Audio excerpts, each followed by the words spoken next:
कहानी है रामपुर गांव की, जहां के मर्द महिलाओं को हमेशा नीचा दिखाने की कोशिश में रहते।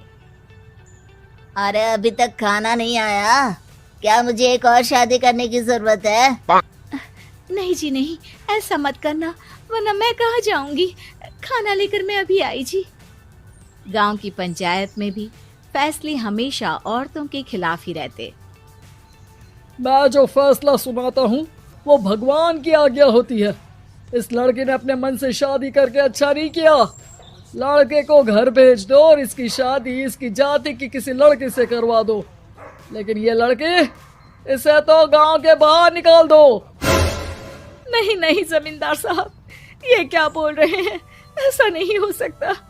मेरी बेटी मासूम है, इसे अच्छे बुरे की समझ नहीं है। अरे कहाँ जाएगी ये बेचारी? कहाँ जाएगी? इतनी चिंता है तो पूरे परिवार का गांव निकाला कर देते हैं। बेचारे पूरे बसे बसाए परिवार को गांव छोड़ना पड़ता है।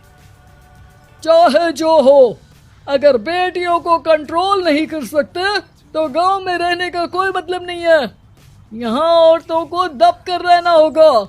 कोई भी अपने हिसाब से कुछ नहीं कर सकता, सब ईश्वर की मर्जी से ही होगा। तभी गांव का एक आदमी दौड़ा दौड़ा आता है।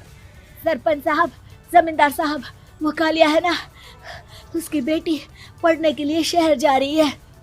अच्छा, ये कब हो गया? और कालिया की हिम्मत कैसे हो गई ऐसा करने की? लेकर आओ उसे और उसकी बेटी को। बस फिर क्या था, हाजिर हो जाते हैं कालिया और उसकी बेटी सरपंच के सामने। अरे कालिया, ये क्या सुनने में आ रहा है? बेटी को इंजीनियर बना रहा है तू? और ये बता, गांव में तो स्कूल नहीं है, फिर कहां से इतनी क्लास पास कर गई तेरी बेटी? राधा, जो कि कालिया की बेटी है, उसे लगता है कि सरपंच उसकी तारीफ कर रहे हैं। सरपंच जी, मैंने ऑनलाइन पढ़ाई की है, डिस्टेंस लर्निंग से। सभी में मैंने अच्छे नंबर पाए हैं, जिसे देखते हुए शहर की इंजीनियरिंग कॉलेज में मुझे स्कॉलरशिप मिली है। वाह जी वाह, क्या होती है ये? पहले तो ये बताओ, फिर आगे की बात करते हैं। पूरा गांव राधा की बात सुन रहा था और राधा बोलती जा रही थी। तो ऐसे मैं फ्री में एक अच्छी शिक्षा लेकर गांव में जो कुछ परेशानियां हैं, जैसे बिजली, पानी और इंटरनेट जैसी समस्याओं के लिए काम करूंगी। मैं गांव को शहर से जोड़ने के लिए पुल का निर्माण करवाने का प्रस्ताव रखूंगी। मुझे पूरी उम्मीद है कि जल्द ही हमारा गांव भी तरक्की की राह पर चल पड़ेगा। राधा की बात सुनकर सारे गांव वाले ताली बजाने लगते हैं। सरपंच को समझ नहीं आता कि वो क्या करे। चुप रह नादान लड़की, गांव के खिलाफ जाने के लिए तुझे गांव से बेदखल कर दिया जाएगा, वो भी पूरे परिवार के साथ। और हाँ, अगर ठीक से गांव में रहना चाहती है तो ये पढ़ाई लिखाई छोड़ दे। हम तेरे लिए गांव का कोई होनहार लड़का देखेंगे। तभी गांव का एक आदमी बोल पड़ता है। अरे नहीं नहीं सरपंच जी, राधा बिटिया जो बता रही है, अगर वैसा हो जाए तो हम लोगों को पैसा कमाने के लिए बाहर नहीं जाना पड़ेगा। हाँ जी, और ना ही कोसों दूर पानी के लिए भटकना पड़ेगा। हमारे बच्चे भी अच्छी पढ़ाई कर सकेंगे और आगे बढ़ेंगे, ना कि हमारी तरह खेती करते बैठेंगे। क्यों गांव वालों, राधा बिटिया का साथ देना चाहिए ना।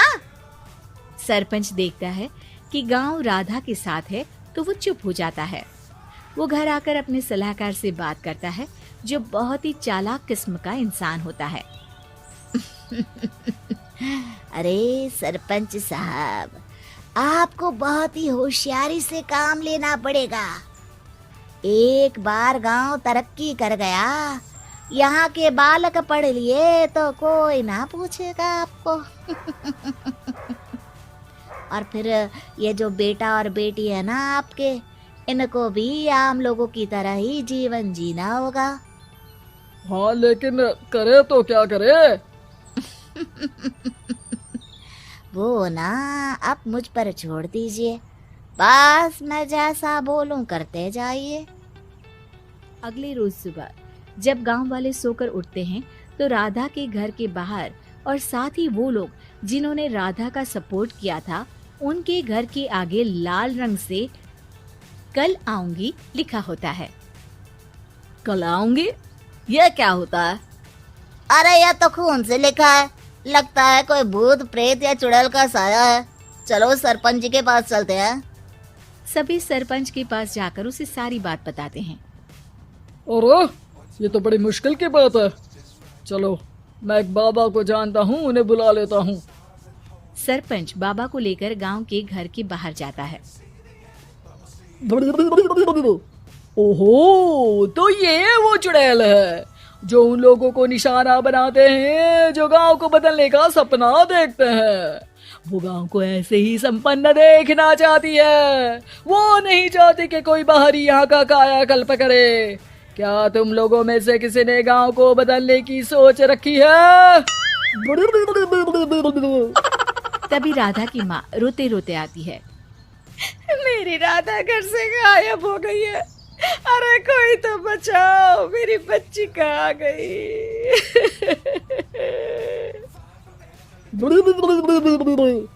ले गई वो चुड़ैल, तेरी बच्ची को ले गई। अब वो उसे श्रापित करके छोड़ेगी, उस पर चुड़ैल का साया हो जाएगा। तभी बुरी सी हालत में राधा भी वहां आ जाती है। उसके बाल चुड़ैल की तरह फैले होते हैं और कपड़ों में खून लगा होता है। सभी राधा को देखकर डर जाते हैं। माँ, पता नहीं मुझे कौन उठा कर ले गया था। अरे दूर दूर हो जा चुड़ैल, अब हम लोग इस गांव में नहीं रुकेंगे। अरे कैसी बातें कर रहे हैं आप? कल तो आप मेरे भरोसे गांव का हुलिया बदलने, अपने बच्चों को पढ़ाने और तरक्की उन्नति की बात कर रहे थे, तो आज क्या हो गया आपको? ये फिर तुम लोगों को बहकाएगी। ये चुड़ैल गांव में आ चुकी है, ऐसे ही ये तुम्हारे घर के बच्चों को भी ले जाएगी। गांव वाले राधा को गांव से बाहर निकाल देते हैं। उसके माँ बाप रोते रहते हैं, लेकिन गांव वाले नहीं मानते।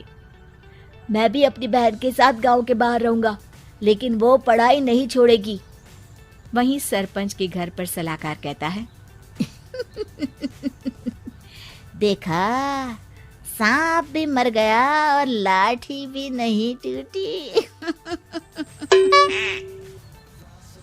लेकिन अगले ही दिन सरपंच के घर के बाहर भी वही शब्द लिखे होते हैं। और फिर सरपंच की बीवी कहती है, हमारी बेटी को किसी ने अगवा कर लिया है।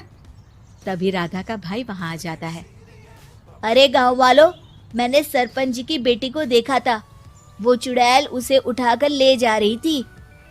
अरे क्या मजाक कर रहे हो? नहीं नहीं सरपंच जी, आप नहीं जानते।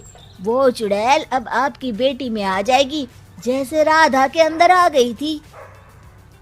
तभी सरपंच की बेटी वैसी ही हालत में वहां आती है जैसे राधा आई थी। पापा, पता नहीं कैसे मैं गायब हो गई थी। चुड़ैल, इसके अंदर भी चुड़ैल का साया है, मारो इसे। अरे नहीं नहीं, इसे भी राधा के पास गांव के बाहर ही भेज दो। अरे चुप रहो, मेरी बेटी कहीं नहीं जाएगी और चुड़ैल वुड़ैल कुछ नहीं होता है। अरे कैसे बात कर रहे हो सरपंच जी?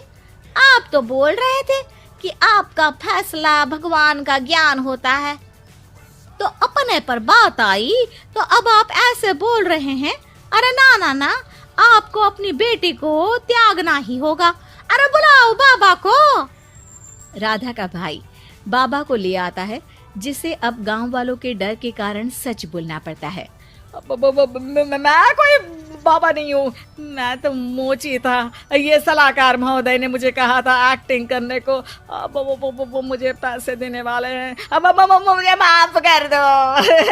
गलती हो गई, मुझे माफ कर दो। तभी वहां राधा आ जाती है। देखा सरपंच जी, जब गांव के बच्चे साक्षर होंगे तो आप जैसे लोगों की चालाकी नहीं चलेगी।